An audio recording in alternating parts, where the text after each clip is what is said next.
우리 서로 인사하겠습니다. 샬롬.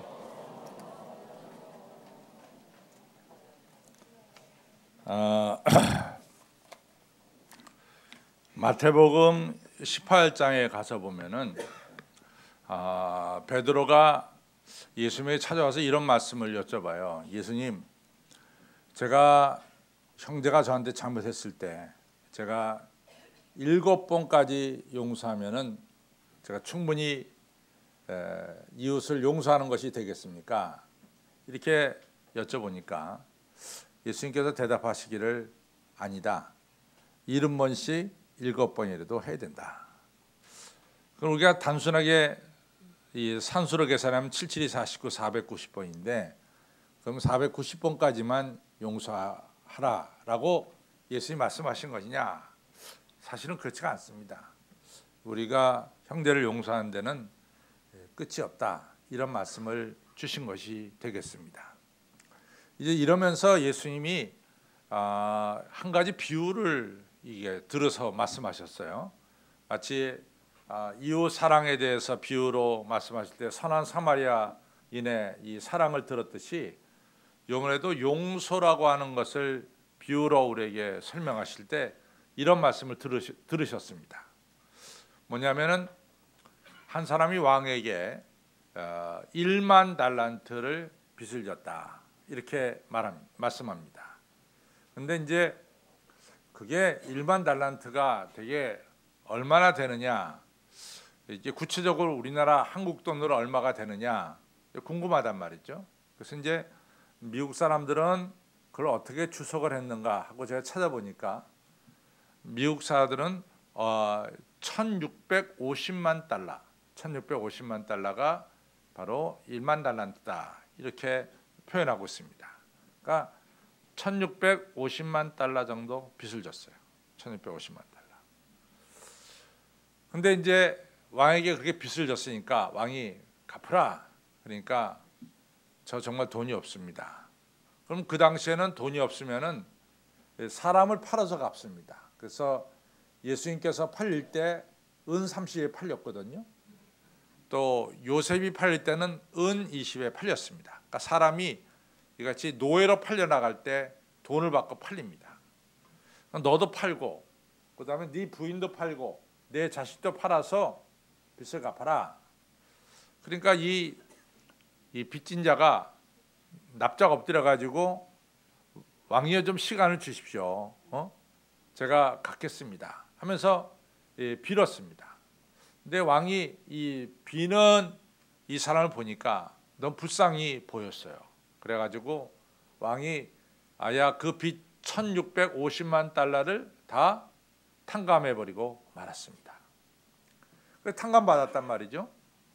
그러고 나서 이제 이 사람이 궁 밖으로 나가다가 자기에게 백다니엘은 빚진 자를 만나게 됩니다.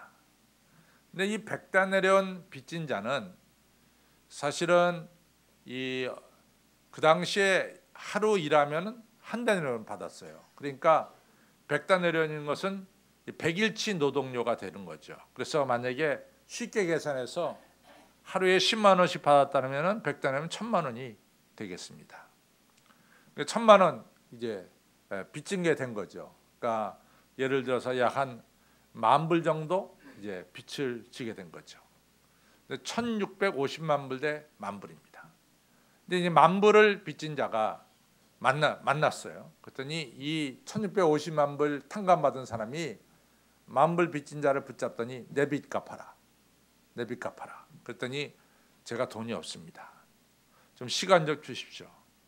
아니다, 네 아내나 네 자식들을 팔아서라도 갚아라. 그랬더니 제발 좀 시간 좀 주십시오. 그랬더니 이 1650만 불 받은 자가 탕감받은 자가 그냥 이 사람을 빚을 갚도록 감옥에 갖다 집어넣어버리고 말았습니다.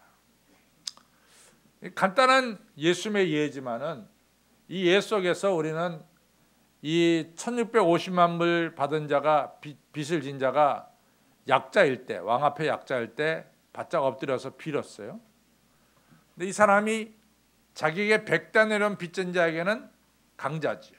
강자일 때는 조금 더 이 여유라든가 용서함이라든가 너그러움이 없이 그냥 이 사람을 갖다가 감옥 속에다 집어넣어 버리고 말았습니다.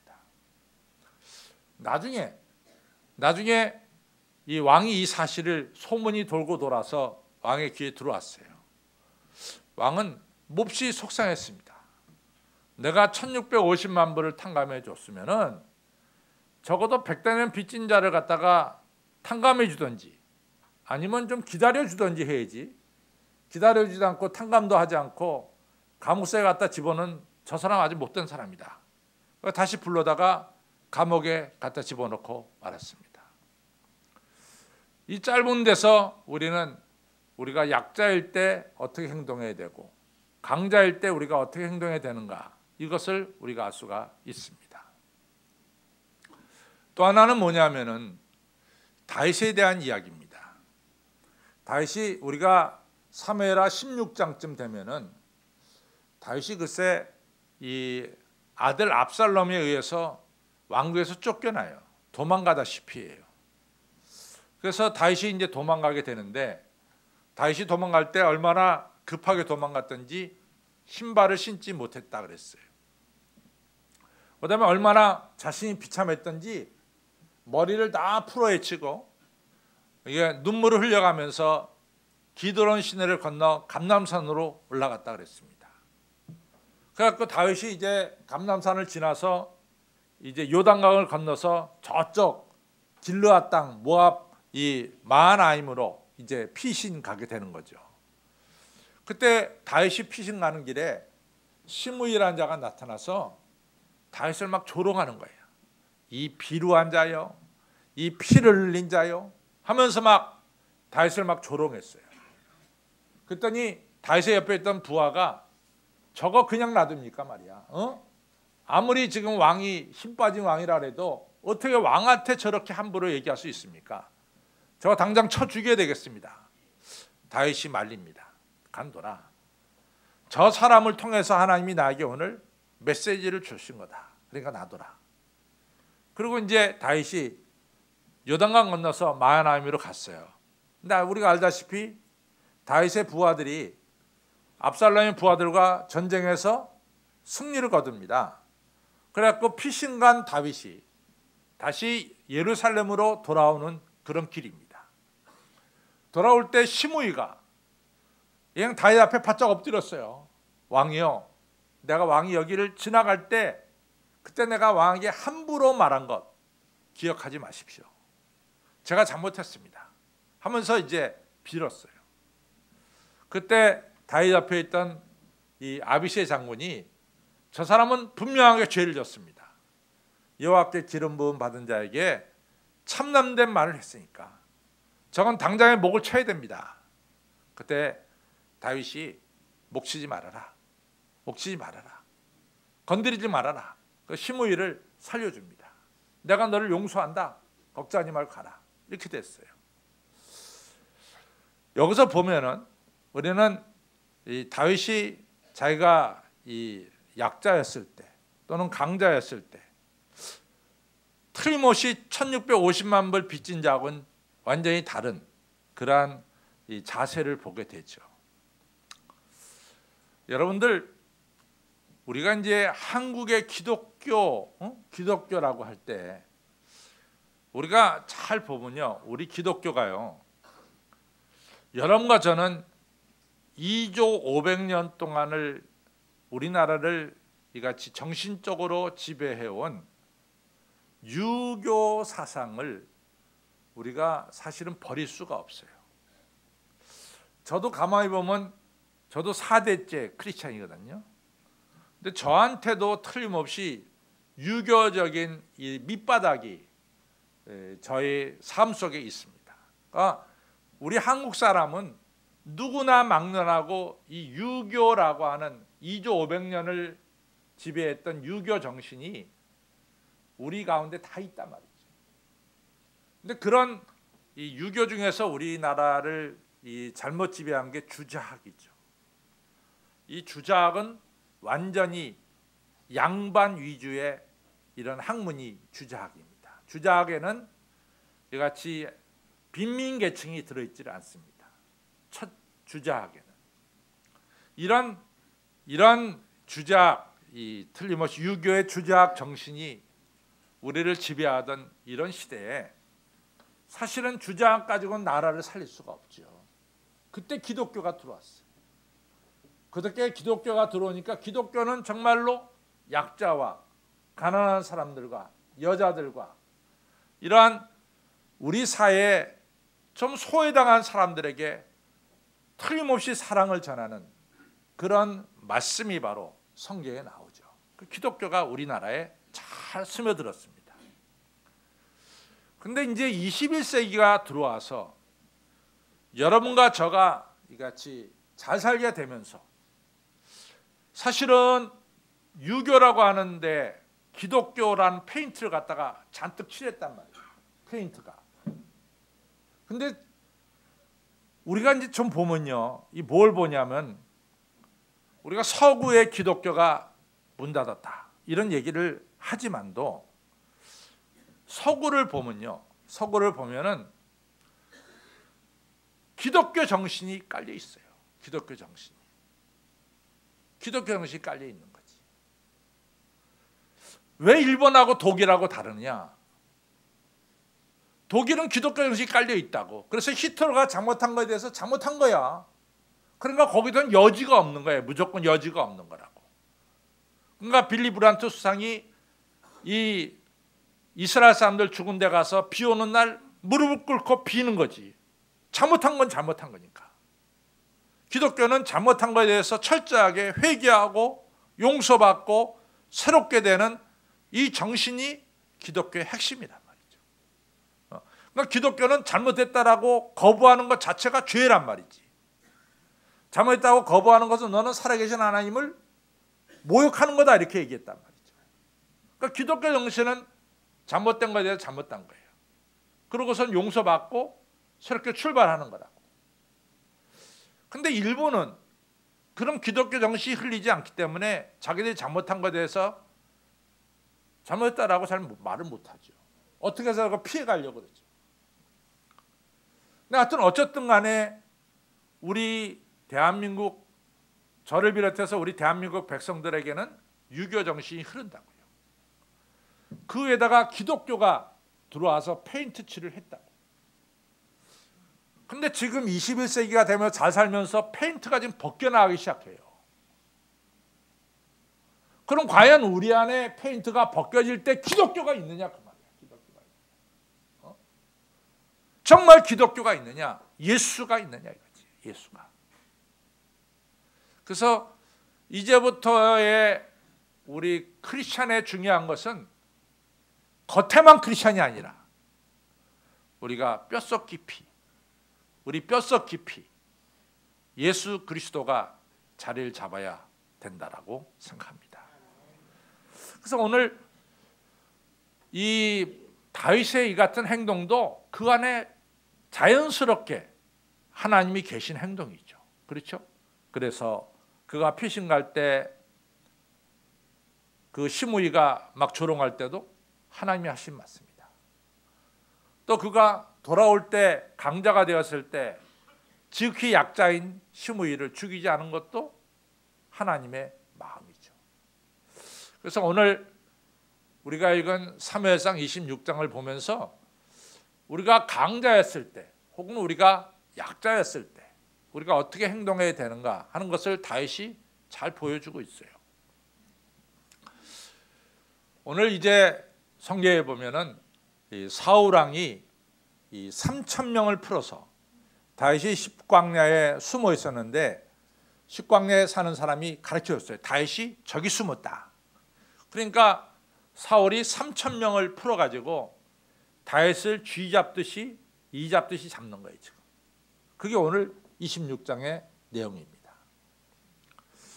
근데 우리가 이 성경을 갖다가 조금 더 자세하게 이렇게 깊숙이 들어가 보면은요, 정말로 우리는 많은 감동을 받을 수가 있어요. 왜냐?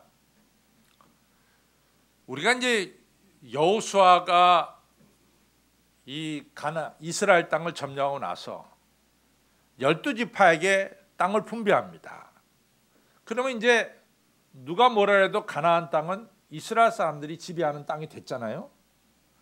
그러면 이스라엘 사람들이 지배하는 땅이 되면은 자연스럽게 이스라엘 나라가 거기 세워져야 되는 게 당연한 게 아니냐 말이에요. 이스라엘 나라가 세워져야죠. 그럼 나라가 세워지려면 왕이 생겨야 되고 뭐 관리들이 생겨야 되잖아요. 근데 여러분과 제가 성경을 잘 알다시피 이스라엘 사람들이 가나안 땅을 차지하고 나서 왕이 없어요. 왕을 세우지 않았어요. 사사가 어려울 때 세워집니다. 그 얘기는 뭐냐? 이스라엘은 하나님 왕이라고 하는 정신이 거기에 확실히 박혀 있는 거죠. 그런데 우리가 사무엘상으로 사사기가 끝나고 사무엘상으로 넘어가면서 이 사사 시대가 끝이 나고 왕정 시대로 이같이 옮겨지게 됩니다. 근데 옮겨지게 되는 가장 큰 이유가 뭐냐? 그것은 블레셋이에요. 이 블레셋이 팽창하기 시작하는데 이 이스라엘 사람들이 감당을 못하는 거예요.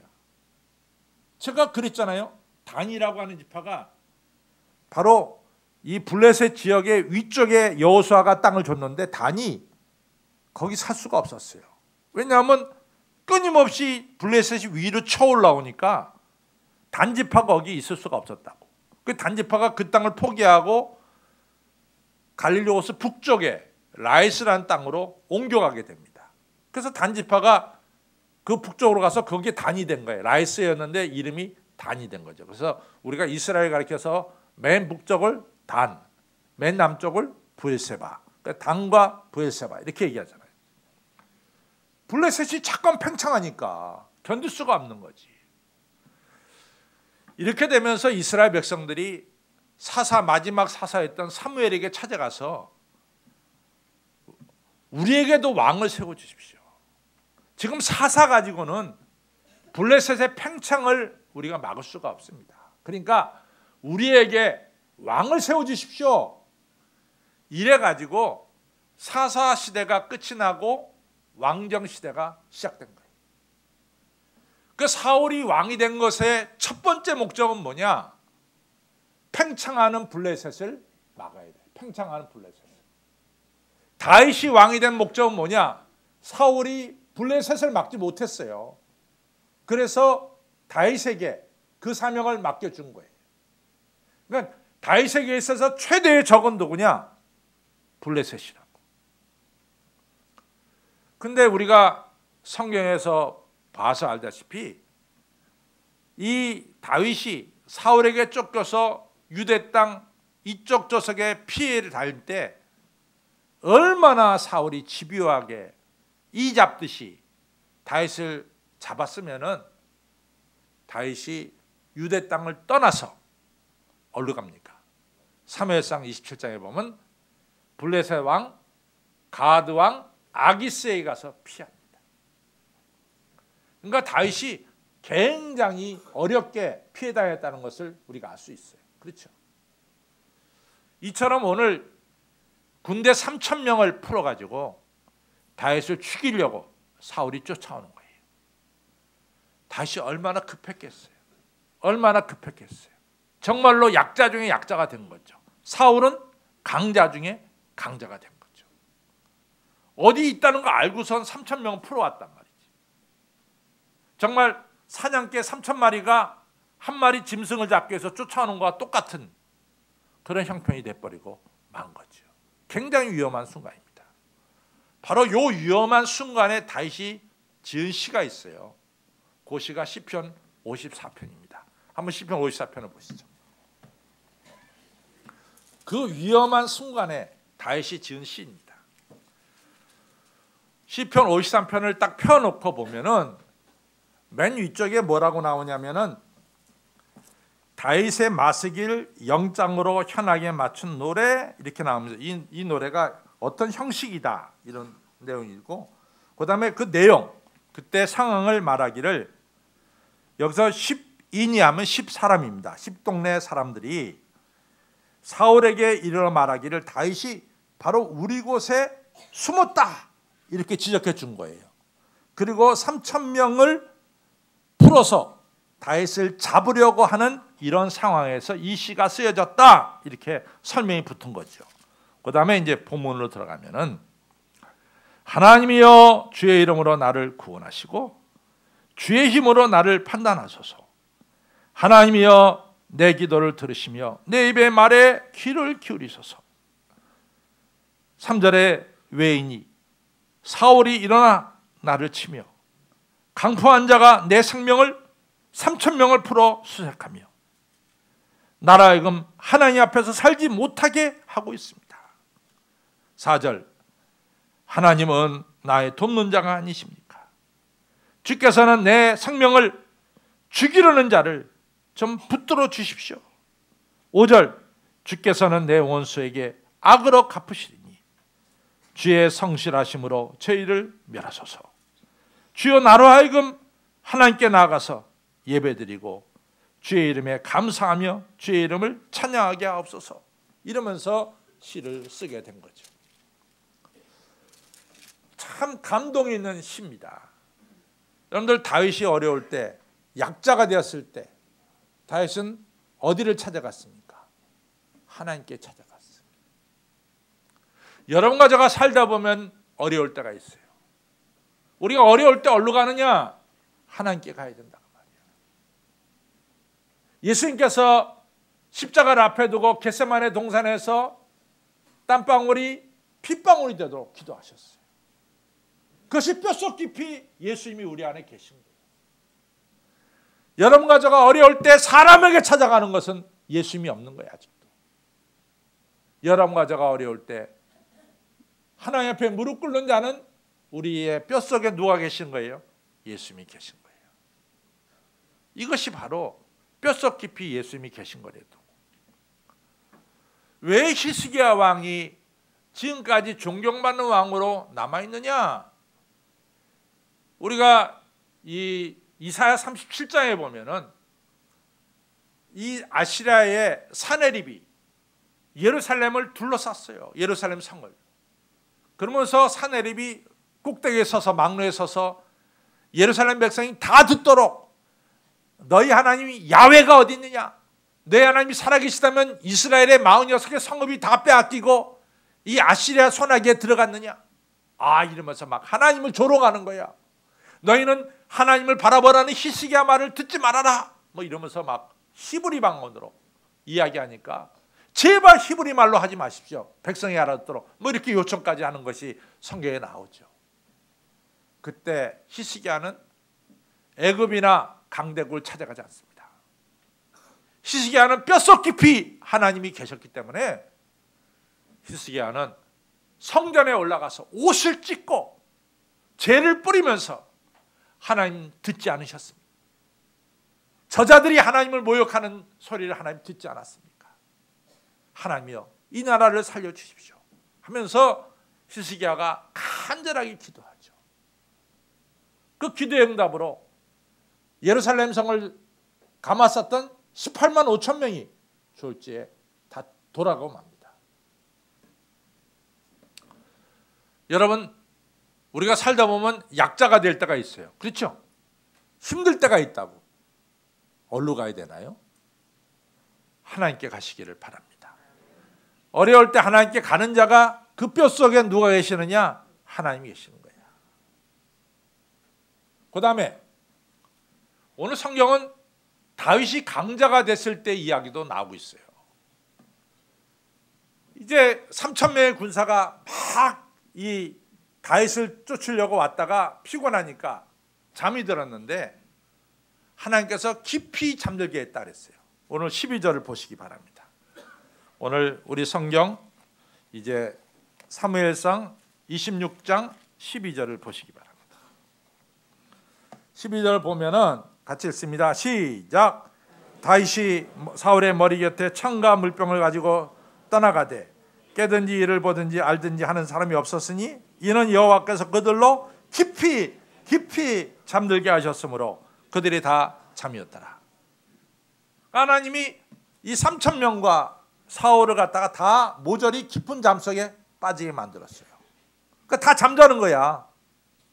깊은 잠에. 그때 다윗이 이런 얘기를 하죠. 야, 누가 나와 함께 사울의 진영에 갈 사람 있느냐? 그랬더니 수르야의 아들 이제 아비새가, 수르야의 아들 세 아들이 있어요. 성경에 보면 요압이 있고 하사엘이 있고 아사엘이 있고 그다음에 아비새가 있습니다. 요압은 군대 장관이었죠. 아비새가 제가 가겠습니다. 이래 가지고 이제 다윗하고 아비새가 사울의 진중 한가운데 헤드쿼터죠. 중심에 쭉 들어갔어요. 들어가지고 이제 바로 사울의 눈앞에, 이 다윗의 눈앞에 사울이 그냥 정신없이 자빠지고 자고 있는 거야. 그러니까 이 아비새가 이거는 하나님이 주신 기회입니다. 하나님이 주신 기회입니다. 저한테 죽이라고 명령하십시오. 나는 칼을 두 번 쓸 필요도 없습니다. 한 방에 죽입니다. 한 방에. 그러니까 제발 죽이라고만 말씀하십시오. 그때 다윗이요, 하나님께 기름 부음 받은 자를 건드리지 말아라. 하나님께서 금하시느니라. 다윗이 강자가 됐을 때 하나님 말씀에 순종해요. 다윗이 강자가 됐을 때 하나님 말씀에 순종한다. 이것이 뼛속 깊이 뭐예요? 예수님이 계신 거예요. 여러분과 저가 잘 살고 출세할 때 하나님 말씀에 순종해야 돼. 그 사람이 하나님이 살아계신 거예요. 여러분들 잘 살고 잘 나갈 때 하나님 없죠? 그 사람은 그 전까지는 페인트 칠만 한 거야. 예수님으로. 우리 기독교가 지금 한국의 기독교가 과연 뼛속 깊이 우리 크리스찬들 심령 속에 들어가느냐 이거지. 지금 잘 살게 되니까 교회 막 빠져. 내가 언제 신앙생활 했냐 막 그래. 여러분과 저는 강자가 됐을 때도 하나님 말씀에 순종하는 거야. 그것이 중요해요. 내가 어떻게 여호와의 기름 부음 받은 자를 건드리겠습니까? 그것이 바로 다윗의 정신이죠. 24장에 보면 똑같은 그 내용이 나거든요. 비슷한 내용이. 엔게디 굴속에서 다윗이 다시 한번 사울을 죽일 수 있었는데 그때 다윗이 칼을 가지고 사울 왕의 옷자락 끝을 좀 잘라요. 잘라놓고 나니까 자기가 잘못했어. 잘라놓고 나니까 잘못했대도. 마음에 가책이 생긴 거예요. 내가 어떻게 왕의 옷자락을 칼끝으로 잘랐느냐 이거지. 그래서 자기 부하한테 잘못했다고 그럽니다. 내가 마음이 괴롭단 말이에요. 여러분들 중요한 것은 우리가 강자일 때 우리는 하나님 말씀에 순종해야 됩니다. 그것이 중요합니다. 우리가 성경에 보면은 조금 잘못되는 게 있어요. 하나는 예를 들자면은 예후라고 하는 장군이었다가 왕이 된 사람이 예후인데 하나님께서 이 아합 왕과 아합 왕의 부인 이세벨이 너무 못된 짓을 하니까 너무 못된 남의 포도원 그냥 나봇의 포도원 나봇 죽이고 뺏어가고 막 이런 못된 짓을 하니까 이제 하나님께서 예후를 불러다가 네가 아합을 정리해라 그렇게 합니다. 그래서 예후가 아합 왕의 자손들과 이세벨을 정리하는 일을 해요. 하나님이 시킨 일이지. 그런데 예후가 딱 칼을 드니까 이게 눈에 뵈는 게 없어. 아합의 후손하고 이 이세벨과 이 아합과 관계된 사람들만 치면 돼. 거기까지 하나님이 허락한 거. 거기까지만. 그런데 이 사람이 칼을 드니까 눈에 뵈는 게 없는 거야. 아합하고 이세벨의 후손만 친 게 아니라 유다 땅에서 이 아합의 아들 여호람 병들었다고 방문한 아하시아 왕과 아무 관계가 없거든. 아하시아 왕과 그 왕자 42명을 그냥 모조리 죽여버려. 아무 관계가 없어. 그냥 칼 들었다고 막 죽여버리는 거야. 도를 지나친 거지. 하나님께서 허락한 거 이상으로 이 사람이 오버한 거지. 그렇죠? 오버한 거지. 그리고 예후가 하나님의 심판을 받습니다. 여러분들 데살로니가서 4장에 보면은 야, 너희 형제들에게 분에 지나치게 해를 가하지 말아라. 이런 말씀이 나와요. 분에 지나치게. 너희가 정해준 그건 넘어 오버하지 말아라 말이에요. 우리말로. 여러분들, 우리가 강자가 됐을 때 쉽게 범하는 게 뭡니까? 오버하는 거예요.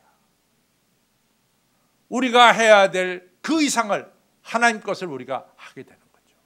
그런 거 하지 말라는 거예요. 근데 다윗은 절대로 오버하지 않았습니다. 절대로 오버하지 않았습니다. 어떻게 하나님께 기름 부음 받은 자를 내가 치겠냐. 그러면서 이 자기 이 장수들에게 하나님을 어떻게 섬겨야 되는지를 가르쳐줬어요. 약할 때는 하나님께 매달려 기도하고, 강자일 때는 하나님 말씀에 순종해서 살아가는 모습. 그래서 질서를 잡는 거예요. 질서. 이 집안의 질서, 나라의 질서를 잡는 거죠. 뭔가 우리가 이 다윗이 질서를 꽉 잡잖아. 물론 자기를 지독하게 죽이는 사람이지만은 절대로 여호와께 기름 부음 받은 자를 건드리지 못하게 한 거죠. 그렇죠. 여러분과 저의 마음 삶 속에는 이러한 뼛속 깊이 예수가 살아 있어야 됩니다. 예수님이 살아 있어야 돼. 겉에만 페인트만 예수님이 있어서는 안 돼. 우리 안에 예수님이 살아 계셔야 되는 거예요. 우리 안에 예수님이 살아 계셔야 되는 거예요. 예수님은 어려울 때 겟세마네 동산에서 기도하셨고, 예수님이 부활하시고 승천하실 때 모든 사람들을 용서해 주셨어요. 이러한 예수님의 삶과 정신이 여러분과 저희 안에 흘러야 될 줄로 믿습니다. 그리고 모든 심판은 내가 하는 게 아니에요. 오늘 하나님께 맡기잖아요. 내가 심판하는 게 아니라도 내가 뭔데 심판해? 하나님이 심판하시는 거지. 그렇죠? 하나님께 심판을 맡겼습니다. 여러분들, 여러 가지 제가 얘기할 수 있어요. 뭐 한 가지 더 얘기를 하자면은, 여러분들 부모를 공경하라 그랬어요. 부모 공경해야 돼. 또 집안에서 여러분들 남편이 애들 보는 앞에서 어머니를 세우지 않으면은 그건 안 되는 거야. 반대로 부인이 애들 앞에서 남편을 세워주지 않으면 그 집안은 콩가리 집안이 되는 거야. 그러니까 여러분과 저는 애들 앞에서 아내를 세워줘야 되고, 아내는 애들 앞에서 남편을 세워줘야 되는 거야. 그것이 질서가, 기독교는 질서의 기독교입니다. 무질서가 아닙니다. 질서가 있어야 되는 거예요. 하나님께서 제일 먼저 하신 일이 뭐예요? 어둠을 걷어내고 질서를 세우셨어요. 사랑하는 성도 여러분, 저는 요즘 기도하는 제목이 뭡니까?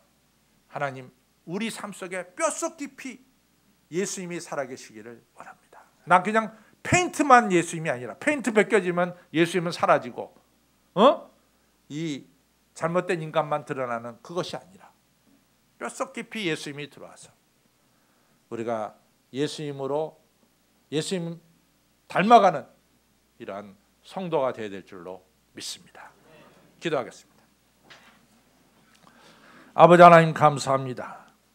오늘 사순절 기간에 예수님을 더욱더 닮아가는 저희들 되도록 성령님 도와주시고, 우리가 약할 때 세상 사람 찾아가는 것이 아니라 약할 때 내 안에 계시는 예수님께 무릎 꿇고 기도할 수 있도록 예수님 의지하는 믿음을 주시고, 우리가 하나님의 축복 속에 강자가 되었을 때 교만하여 도를 지나치는 자가 되지 않도록 막아주시고, 겸손하여 하나님 말씀에 순종하는 자가 되게 하여 주셔서 하나님의 질서를 세워가는 우리의 삶이 되도록 축복하여 주시옵소서. 감사하며 예수님 이름으로 간절히 기도를 쌓옵나이다. 아멘.